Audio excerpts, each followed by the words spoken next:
বাংলাদেশি অভিনেত্রী নুসরাত ফারিয়া আপনাদের অনেকেরই হয়তো ফেভারিট হতে পারে, আমাদের সকলেরই হয়তো। কিন্তু তাকে ঢাকা বিমানবন্দরে কেন গ্রেপ্তার করা হলো? তিনি থাইল্যান্ডে যাচ্ছিলেন।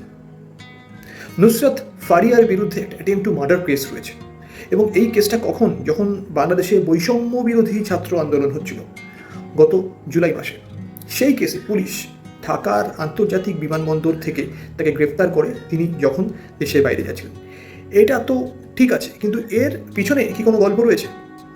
যেটা মনে করা হচ্ছে, অনেকে যেটা বলছেন, বিভিন্ন সংবাদ মাধ্যমে যা উঠে এসছে, সেটা হচ্ছে এই নুসরাত ফারিয়া শেখ হাসিনার চরিত্রে অভিনয় করেছিলেন একটি ডকুমেন্টারিতে।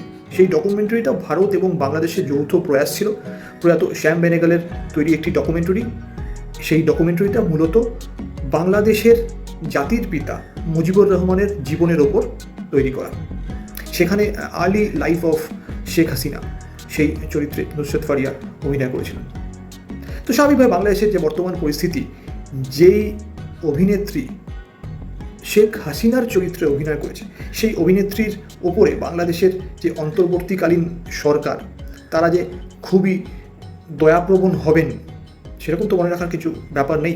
হয়তো সেই কারণেই বা কোন কারণে এই অ্যাটেম্প টু মার্ডার কেস, সেটা কতটা বলা যেতে পারে ঠিকঠাক, এই সব কিছু নিয়ে অনেক প্রশ্ন উঠেছে। জানবেন অনেক কিছু, অবশ্যই চ্যানেলটা সাবস্ক্রাইব করতে হবে। নমস্কার, আমি দেবময়।